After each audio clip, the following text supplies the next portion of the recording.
નમસ્કાર મિત્રો, પાર્ટ 2 પાઠ 4નો પાર્ટ 2 આપણે હવે કરવા જઈ રહ્યા છે. પાર્ટ 1ની અંદર આપણને ખબર છે એ પ્રમાણે આટલું ભાષાંતર આપણે કર્યું હતું કે છેલ્લે દુર્યોધન અરે ઓ મૂળ સ્વભાવ પર ગયો, અમે પણ ખરેખર રૌદ્ર રાક્ષસોના ઉગ્ર સ્વભાવવાળા છીએ. આટલું આપણે ભાષાંતર કર્યું હતું છેલ્લે. ત્યારબાદ એના પછીનું જે ભાષાંતર છે તે જોઈ લઈએ. ઘટોત્કચ. શાંતમ પાપમ શાંતમ પાપમ, એનો મિનિંગ એવો થાય, એમ બોલશો નહીં, એમ બોલશો નહીં. શાંતમ પાપમ શાંત પાપમ. હવે ઘટોત્કચ જ્યારે આવું સાંભળે છે ત્યારે એને એમ કહે છે કે એમ બોલશો નહીં, એવું કહે છે.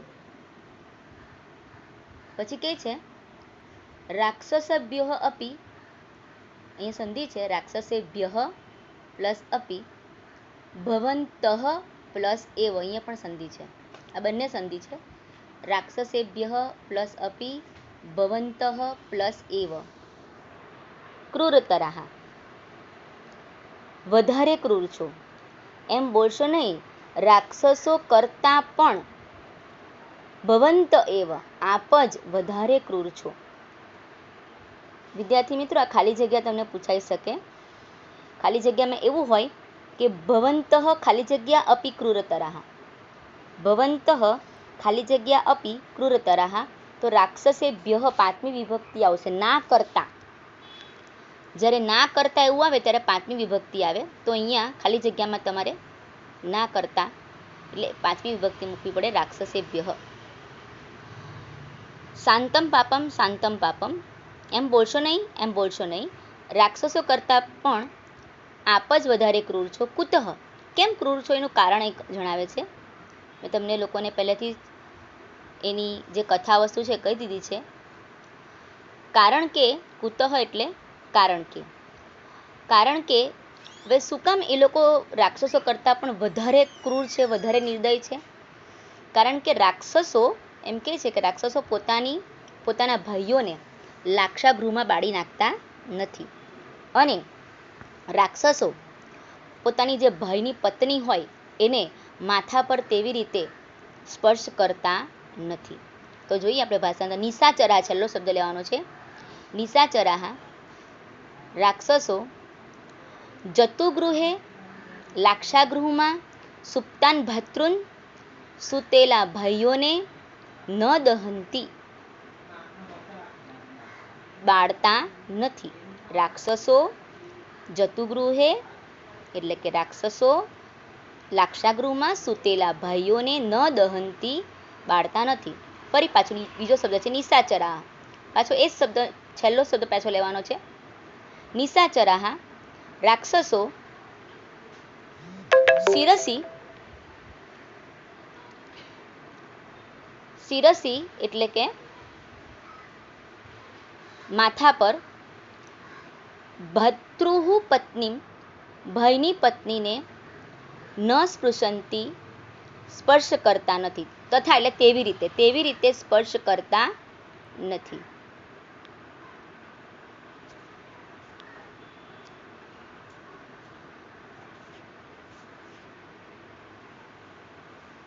ફરીથી. નિશાચરાહ, રાક્ષસો શિરસી રાક્ષસો ભાતૃઃ પત્ની, ભાઈની પત્નીને, તથા તેવી રીતે શિરસી માથા પર, ન સ્પૃશંતી, સ્પર્શ કરતા નથી. આ 3 લીટી આપણે કરી એ હવે શબ્દના અર્થમાં આપણે જોઈ લઈએ.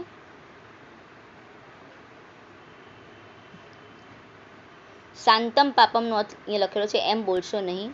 રાક્ષસેભ્ય પ્લસ અપી, મેં સંધિ તમને કીધી છે, રાક્ષસો કરતા. અહીંયા રાક્ષસેભ્ય એ પાંચમી વિભક્તિ થાય અકારાંતની. તમને કદાચ પૂછાય રાક્ષસેભ્ય કઈ વિભક્તિ છે, તો પાંચમી વિભક્તિ આવશે. પાંચમી વિભક્તિ અને બહુવચન આવશે. અકારાંત પાંચમી વિભક્તિ બહુવચન. ભવંત એવ આપ જ, રાક્ષસો કરતાં પણ આપ જ વધારે ક્રૂરતર એટલે વધારે ક્રૂર છો. કુતઃ કારણ કે, નિશાચરાઃ જતુગૃહે રાક્ષસો લાક્ષાગૃહમાં સુપ્તાન ભાતૃન સુતેલા ભાઈઓને નહ દહંતી બાળતા નથી. ફરી પાછું નિશાચરાઃ ફરી આવશે.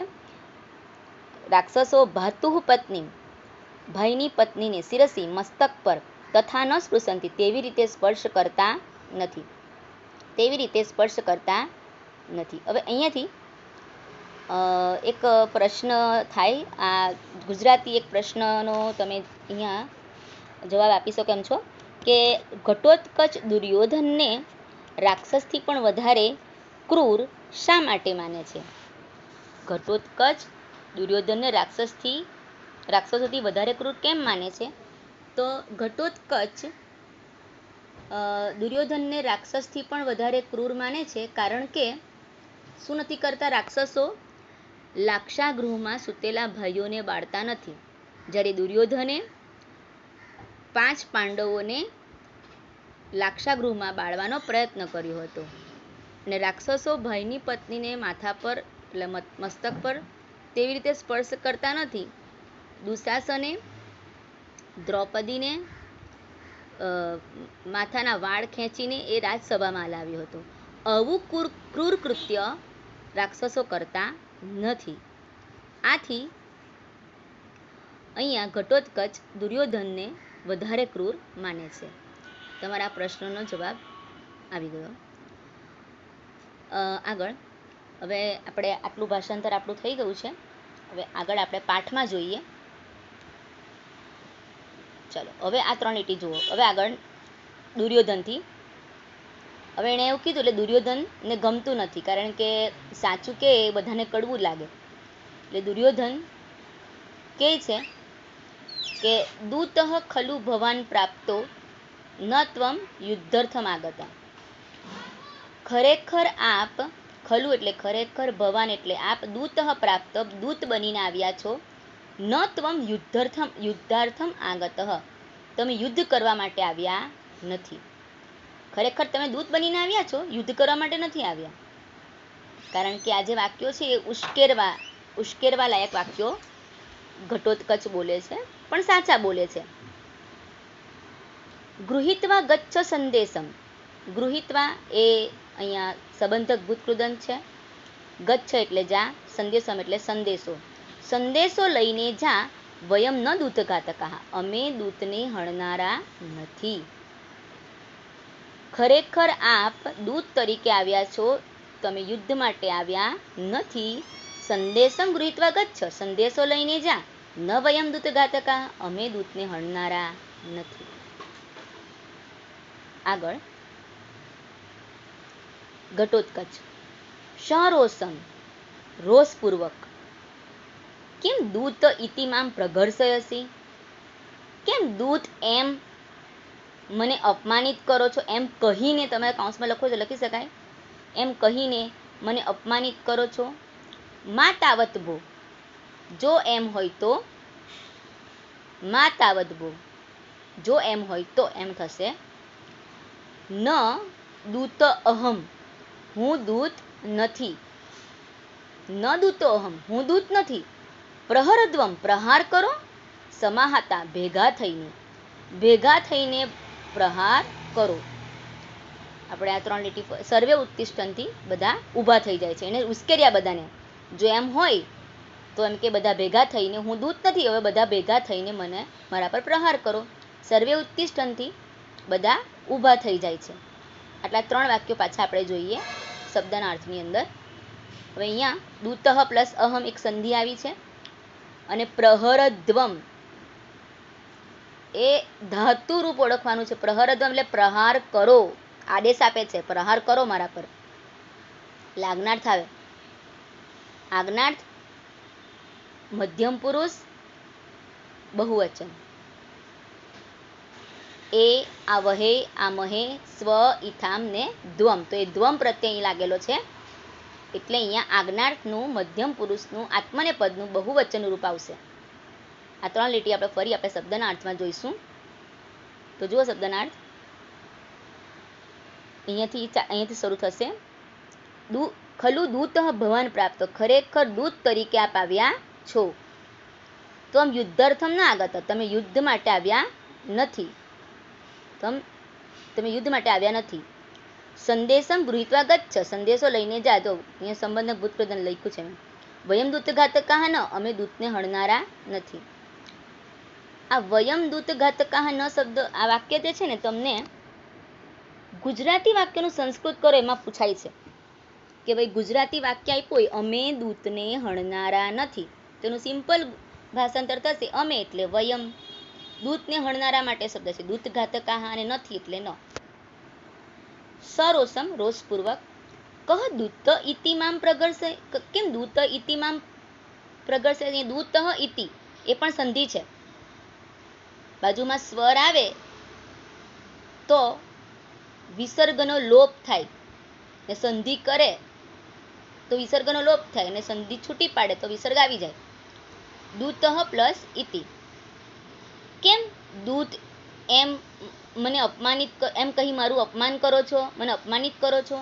મા તાવદ્વો, જો એમ હોય તો ન દૂત પ્લસ અહમ, હું દૂત નથી. સમાહરા હતા પ્રહરદ્વમ, ભેગા થઈ મારા પર પ્રહાર કરો. સર્વે ઉત્તિષ્ઠન્તિ, બધા ઊભા થાય છે. ચલો હવે આપણે આગળ જોઈએ ફરી પાછા. હવે આગળ હવે ધૃતરાષ્ટ્ર, આ બધું વાતાવરણ ગરમ થઈ ગયું એટલે ધૃતરાષ્ટ્ર કહેવાય છે કે વડીલો હોય એ થોડી સમજ દાખવીને આવેલી આપત્તિને, કૌટુંબિક આપત્તિને એ દૂર કરી શકે. તો અહીંયા ધૃતરાષ્ટ્રનું ઉદાહરણ પૂરું પાડે છે. ધૃતરાષ્ટ્ર કહે છે, પૌત્ર ઘટોત્કચ મર્ષયતુ ભવાન, પુત્ર ઘટોત્કચ મર્ષયતુ એટલે ક્ષમા કરો, ભવાન એટલે આપ, આપ ક્ષમા કરો. એ મર્ષયતુ એ પણ આજ્ઞાર્થનું રૂપ છે. આજ્ઞાર્થનું રૂપ છે એટલે એના રૂપો મોઢે કર્યા હોય તો આવડે. આની, આવ, આમ, આની, આવ, આમ, પછી ડેશ, તમ, ત, તું, તામ, અંતુ, તું, તામ, અંતુ. તો તું શબ્દ આવ્યો, તું પ્રત્યય આવ્યો. તો મર્ષયતુ એ આજ્ઞાર્થ અન્ય પુરુષ એક વચનનું રૂપ થશે. પુત્ર ઘટોત્કચ મર્ષયતુ ક્ષમા કરો, ભવાન એટલે આપ, આપ ક્ષમા કરો. મદ વચન મારા વચન, અવગંતા ભવ સમજનારા થાઓ, કે મને સમજો એમ, મારા વચન સમજનારા થાઓ. એટલે ધૃતરાષ્ટ્ર પોતાના પુત્ર વતી એને કે છે કે ક્ષમા કરી દો હવે એને. પૌત્ર ઘટોત્કચ આપ ક્ષમા કરો, મારા વચન સમજનારા થાઓ. ઘટોત્કચ ભવતુ ભવતુ, ભલે ભલે. ભવતુ એ પણ મર્ષયતુ જેવું જ છે. મર્ષયતુ પણ આજ્ઞાર્થ અન્ય પુરુષ એક વચન હતું, અને ભવતુ એ પણ આજ્ઞાર્થ અન્ય પુરુષ એક વચન છે. ભવતુ ભવતુ, ભલે ભલે. પિતામહસ્ય વચનાદ દૂતઃ અહમ અસ્મિ. સંધિ છે અહીંયા. દૂતઃ પ્લસ અહમ પ્લસ અસ્મિ. પિતામહના વચનથી અહમ એટલે હું, દૂતઃ એટલે દૂત, અને અસ્મિ એટલે છું. ભલે ભલે, પિતામહના વચનથી હું દૂત છું. હવે તમને એવો સવાલ પૂછાય, ઘટોત્કચ કસ્ય વચનાદ દૂતઃ ભવતિ? પિતામહસ્ય વચનાદ. ઘટોત્કચ પિતામહસ્ય વચનાદ દૂતઃ ભવતિ. ભલે ભલે, પિતામહના વચનથી હું દૂત છું. ભો ભો રાજન, અરે ઓ રાજાઓ. શ્રૂયતામ, શ્રૂયતામ એટલે સાંભળો. જનાર્દનસ્ય, જનાર્દનનો. પશ્ચિમ સંદેશ, છેલ્લો અંતિમ સંદેશ. અરે ઓ રાજાઓ સાંભળો, જનાર્દનનો અંતિમ સંદેશ. ભલે ભલે, પિતામહના વચનથી હું દૂત નથી, હું દૂત છું. અરે ઓ રાજાઓ, જનાર્દનનો એટલે કે શ્રી કૃષ્ણનો છેલ્લો સંદેશ શ્રૂયતામ સાંભળો. ચલો તો આ બે લીટી પહેલા આપણે જોઈ લઈએ ભાષાંતર શબ્દના અર્થમાં. ચલો જુઓ અહીંયા પૌત્ર અહીંયા આવશે પૌત્ર ઘટોત્કચ મર્ષયતુ ભવાન, પુત્ર ઘટોત્કચ માફ કરો અથવા તો ક્ષમા કરો, આપ ક્ષમા કરો. મદ વચનાવગંતા ભવ, મારા વચન સમજનારા થાઓ. ભવતુ ભવતુ એટલે ભલે ભલે. પિતામહસ્ય વચનાત, પિતામહના વચનથી. દૂતઃ અહમ અસ્મિ, અહમ પહેલા લેવાનું. અહમ દૂતઃ અસ્મિ, હું દૂત છું. પિતામહના વચનથી હું દૂત છું. ભો ભો રાજન, અરે ઓ રાજાઓ. જનાર્દનસ્ય, જનાર્દનનો પશ્ચિમ સંદેશ સૂર્યતામ, અંતિમ સંદેશ સાંભળો. જનાર્દનનો અંતિમ સંદેશ સાંભળો. સૂર્યતામનો અર્થ જરા ઢંકાઈ ગયો છે, જરા વ્યવસ્થિત રીતે લખી દેજો. સૂર્યતામ એટલે સાંભળો. હવે જે સંદેશો છે એના પછી તમને પરીક્ષામાં પૂછાય શ્રી કૃષ્ણનો સંદેશ. પહેલું એક મેં કીધું ઘટોત્કચનું પાત્રાલેખન, એવું આવી શકે તમને ટૂંકનોંધ તરીકે. બીજી ટૂંકનોંધ આવી શકે શ્રી કૃષ્ણનો સંદેશ. તો શ્રી કૃષ્ણએ જે સંદેશ આપ્યો છે બેઠો તમારે લખવો પડે પરીક્ષામાં. પણ ટૂંકનોંધ લખતા પહેલા એટલું ધ્યાન રાખવાનું કે ટૂંકનોંધમાં પૂર્વ ભૂમિકા તરીકે આ પાઠના કર્તા અને આ પાઠ શેમાંથી લેવામાં આવ્યો છે એ લખવાનું. પહેલા આપણે સંદેશ જે છે એ જોઈ લઈએ, પછી તમને ટૂંકનોંધ વિશે કહું છું. ધર્મમ સમાચર, ધર્મનું છેલ્લો પેરેગ્રાફ છે આ. ધર્મનું આચરણ કરો. સ્વજન વ્યપેક્ષા, સ્વજન વ્યપેક્ષા કુરુ, સ્વજનોને બચાવવાની ચિંતા કરો. યત કાંક્ષિતમ, જે કંઈક મનસી મનમાં, કાંક્ષિતમ ઈચ્છેલું હોય, જે કંઈક મનની ઈચ્છા હોય, જે મનમાં ઈચ્છેલું હોય. સર્વમ પ્લસ ઈહ પ્લસ અનુતિષ્ઠ, સર્વમ બધું, સર્વમ માંથી ઈ છૂટો પડશે ને, મી છે એટલે ઈહ પ્લસ અ છૂટો પડશે અનુતિષ્ઠ. યત એટલે જે કંઈ, મનસી મનમાં, કાંક્ષિત ઈચ્છેલું હોય, કાંક્ષિતમ ઈચ્છેલું હોય તે બધું અહીં જ કરી લો. અહીં જ એટલે પૃથ્વી પર એમ. એ કૌરવ પક્ષના યોદ્ધાઓને કહે છે કે ધર્મનું આચરણ કરો અને સ્વજનોને બચાવવાની ચિંતા કરો. કારણ કે જે યુદ્ધભૂમિમાં સૈનિકો મરી જશે તો એના જે સ્વજનો છે એને કોણ રાખશે? તો એમ કહે છે કે તમે યુદ્ધ ટાળો અને સ્વજનોને બચાવવાની ચિંતા કરો. યત કાંક્ષિતમ, યત કાંક્ષિતમ જે કંઈક, મનસી કાંક્ષિતમ, યત મનસી કાંક્ષિતમ જે કંઈક મનમાં ઈચ્છેલું હોય તે બધું અહીં જ પૂરું કરી લો, પૃથ્વી પર જ. કારણ કે નર્કમાં તમારે જવાનું છે તો ત્યાં કોઈ પણ પ્રકારની તમારી ઈચ્છાઓ પૂરી થવાની નથી. તો આ રીતે એ કૌરવ પક્ષના યોદ્ધાઓને કહે છે. છેલ્લી બેઠી જુઓ. શું કામ એવું બધું કહે છે એનું કારણ છેલ્લે આપે છે. જાત્યોપદેશ ઈવ, કલ્યાણકારી ઉપદેશની જેમ પાંડવ રૂપધારી પાંડવોના રૂપમાં સૂર્યાંશુભિ સૂર્યના કિરણો સાથે, ફરીથી જાત્યોપદેશ ઈવ કલ્યાણકારી ઉપદેશની જેમ પાંડવ રૂપધારી પાંડવોના રૂપમાં સૂર્યાંશુભિ સૂર્યના કિરણો સાથે, સૂર્યના કિરણો સમમ એટલે સાથે, સમમ પછી શું છે ઉપેશ્યતિ, ઉપેશ્યતિ સમમ પ્લસ ઉપેશ્યતિ એટલે આવી પહોંચશે. વહ એટલે તમારી પાસે અને કૃતાંત એટલે યમરાજા. તો પહેલું રીત સરળ છે કે કલ્યાણકારી ઉપદેશની ઈવ એટલે જેમ પાંડવોના રૂપમાં સૂર્યના કિરણો સાથે, કૃતાંત છેલ્લો શબ્દ પછી લેવાનો, કૃતાંત. આમાં ક્રિયાપદ ઉપેશ્યતિ છે, છેલ્લે લઈશું. સૂર્યના કિરણો સાથે કૃતાંત યમરાજા વહ તમારી પાસે, ઉપેશ્યતિ આવી પહોંચશે, તમારી પાસે આવી પહોંચશે. હવે ફરીથી આપણે જરા આમાં એક નજર મારી લઈએ. જુઓ, હવે આ લીટીમાં છે ને શબ્દ એક આવે છે યત કાંક્ષિતમ. એક કાંક્ષિતમ શબ્દ જે છે તે કૃદંત છે. તમને યાદ આવી ગયું હશે, તહ, તા અને તમ. તહ, તા, તમ કયું કૃદંત આવશે? બધાને યાદ આવી ગયું હશે, કર્મણી ભૂત કૃદંત. કૃદંતોના પ્રત્યય હવે મોઢે થઈ જવા જોઈએ. આપણો ચોથો પાઠ ચાલી રહેલો છે, તો આપણે લગભગ કૃદંત સૌથી પહેલાં ગ્રામરમાં સૌથી પહેલાં કૃદંત જ લીધેલા. એટલે કાળના રૂપો પછી જે હતું એ કૃદંત જ લીધેલા. તો કૃદંતનું જે કામ છે બધાએ વ્યવસ્થિત મોઢે કરી નાખવાનું છે. એમાં જરાક પણ ઢીલ કરવાની નથી.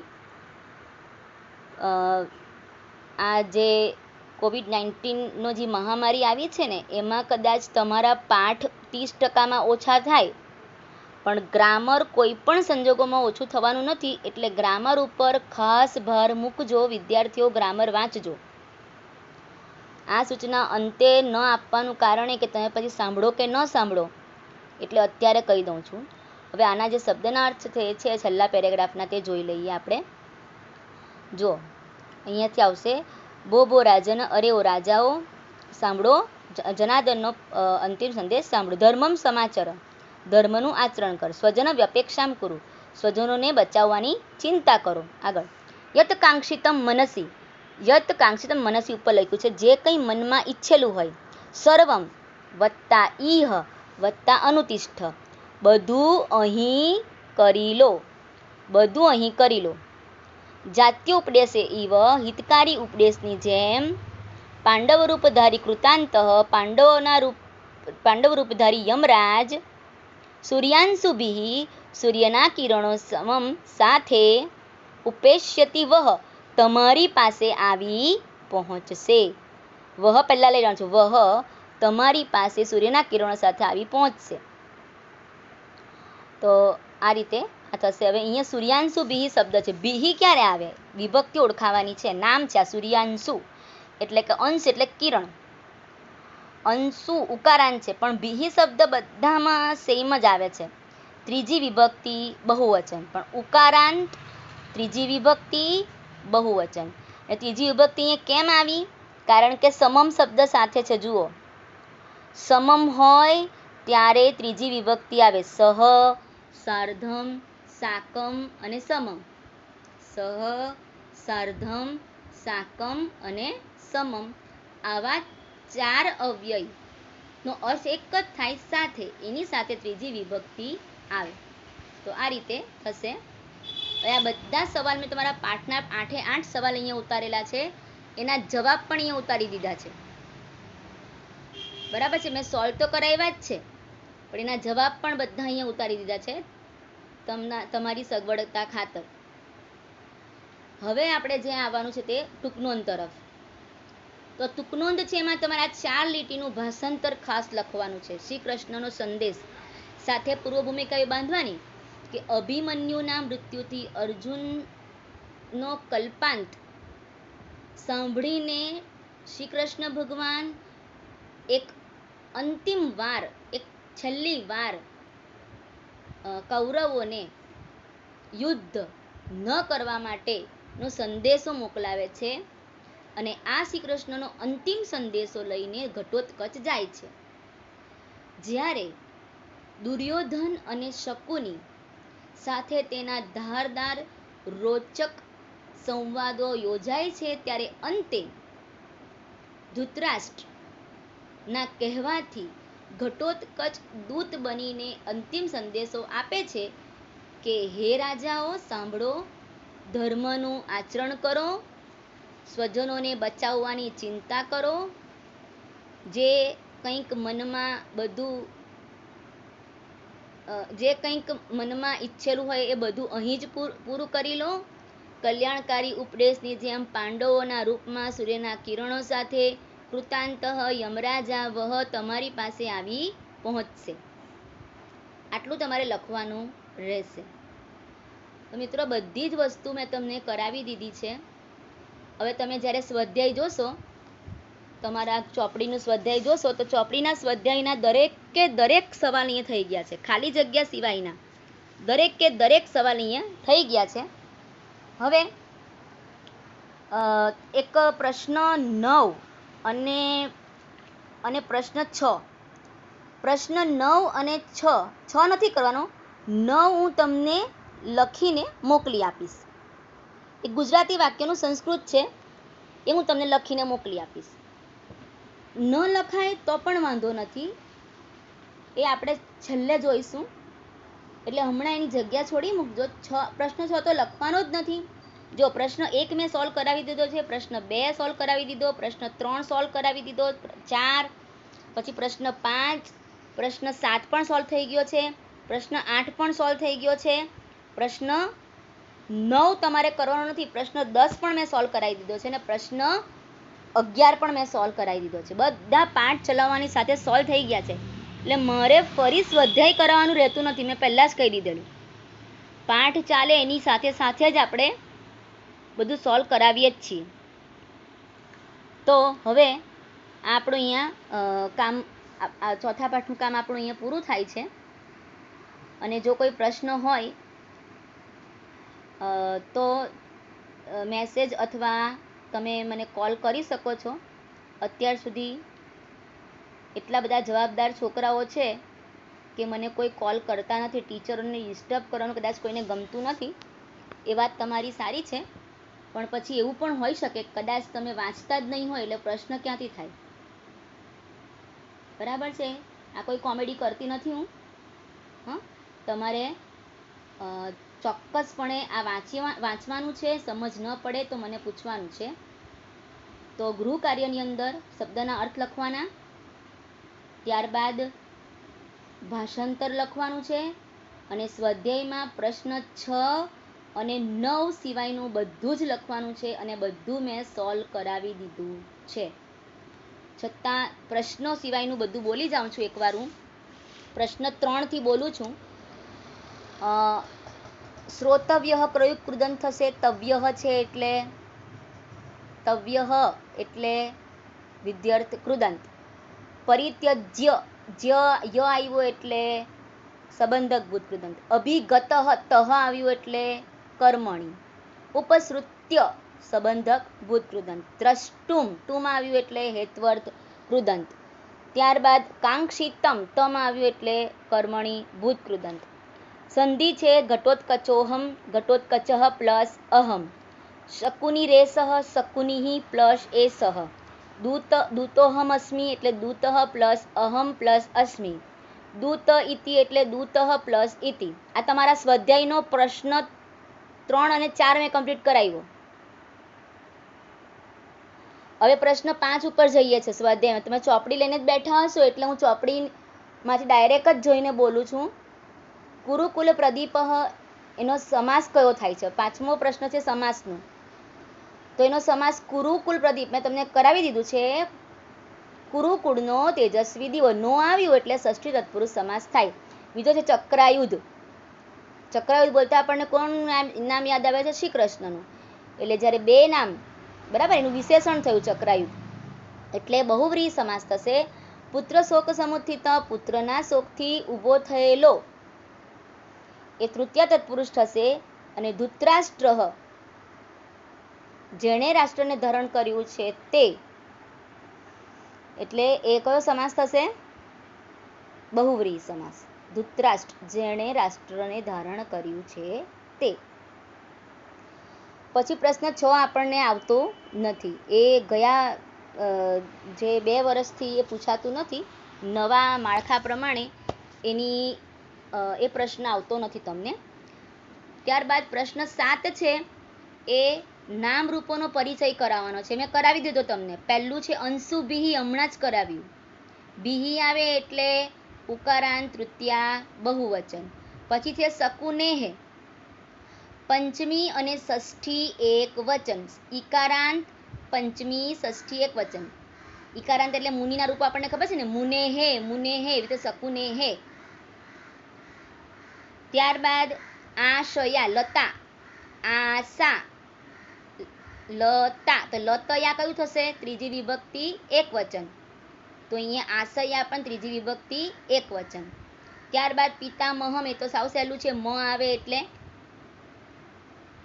દ્વિતીયા એક વચન મૂકી દેવાનું. પણ યામ નહીં હોવું જોઈએ. યામ હોય તો પાછું સપ્તમી આવે, એકલું મ. ત્યારબાદ રાક્ષસે ભ્યહ, ભ્યહ આવે એટલે કોઈ પણ જગ્યાએ ભ્યહ આવે એટલે પાંચમી છઠ્ઠી જ હોય, સોરી ચોથી પાંચમી જ હોય, ચોથી પાંચમી બહુવચન અને અકારાંત. રાક્ષસ, રાક્ષસ એટલે અકારાંત થશે. ત્યારબાદ ધાતુ રૂપોનો પરિચય કરાવો એટલે કાળ આવશે એમાં, કે કયો કાળ છે, કયો પુરુષ છે અને કયું વચન છે. તો પ્રહરદ્વમ એ એક તો મેં તમને કીધું તેમ આજ્ઞાર્થ છે, મધ્યમ પુરુષ અને એક વચન છે, અરે સોરી બહુવચન છે. દહેત, દહેત ઈત પ્રત્યય છે, વિદ્યાર્થ છે, અન્ય પુરુષ એક વચન. આ બધા મેં સોલ્વ કરાવ્યા છે, ફરી કરાવું છું.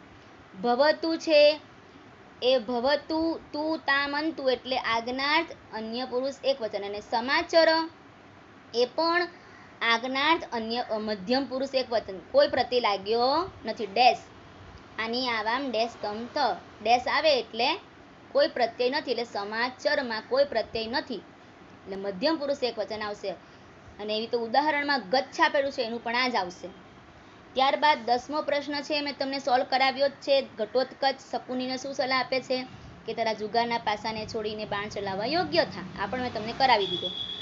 ઘટોત્કચ દુર્યોધનને આજે જ કરાવ્યું છે. દુર્યોધનને રાક્ષસથી પણ વધારે ક્રૂર કેમ માને છે? કારણ કે રાક્ષસો કદી પોતાના ભાઈઓને લાક્ષાગૃહમાં બાળી નાખતા નથી. જ્યારે દુર્યોધને પોતાના ભાઈઓને, પાંડવોને લાક્ષાગૃહમાં બાળવાનો પ્રયત્ન કર્યો હતો. રાક્ષસો ક્યારેય પોતાના ભાઈની પત્નીને માથા પર તેવી રીતે સ્પર્શ કરતા નથી. જ્યારે દુશાસને દ્રૌપદીને જુગટામાં હાર્યા બાદ, પાંડવોને હરાવ્યા બાદ દ્રૌપદીને રાજસભામાં વાળ ખેંચીને લાવ્યો હતો. તો આવું ક્રૂર કૃત્ય, આવી રીતે સમજ આપવાની છે, ક્રૂર કૃત્ય રાક્ષસો કરતા નથી. ત્યારબાદ 3જો સવાલ છે, અભિમન્યુનું મૃત્યુ થતાં અર્જુને કરેલા વિલાપનું વર્ણન.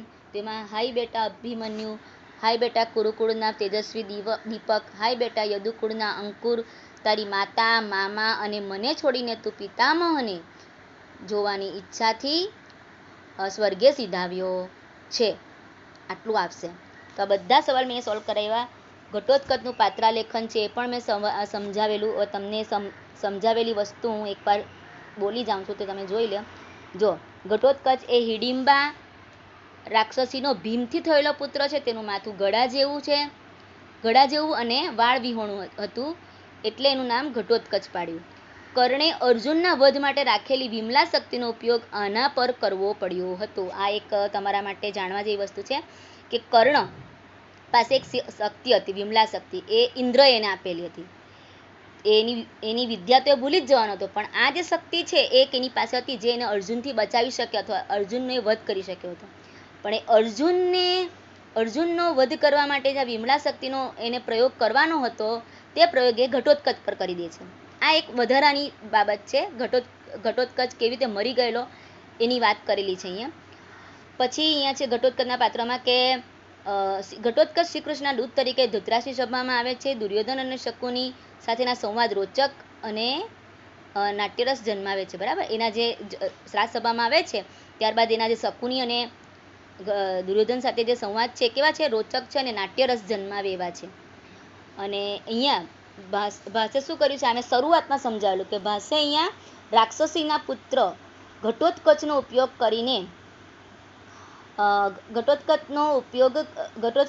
કરીને પ્રેક્ષકોના માનસ પટલ પર દુર્યોધનની રાક્ષસી વૃત્તિ સ્થાપવાનો પ્રયત્ન કર્યો છે. અને એક બાજુ રાક્ષસી પુત્ર હોવા છતાં ઘટોત્કચ માનવીય વર્તન આચરે છે અને દુર્યોધન મનુષ્યનો પુત્ર હોવા છતાં રાક્ષસીય વૃત્તિ આચરે છે. આવો વિરોધાભાસ બતાવવાનો પ્રયત્ન કર્યો છે. તો ઘટોત્કચનું પાત્રાલેખન આવી રીતે થશે. બરાબર, તમારે ઉતારવું હોય તો ઉતારી લેજો. હવે આખો પાઠ આપણો પૂરો થાય છે. મિત્રો, આના શબ્દના અર્થ, એક એક શબ્દના અર્થ કાતર્યા વગર લખવાના છે. ભાષાંતર પણ લખજો. ત્યારબાદ સ્વાધ્યાયમાં મેં કીધું એટલું બધું લખવાનું છે. 6ઠ્ઠો અને 9મો પ્રશ્ન ન લખશો તો ચાલશે. અસ્તુ.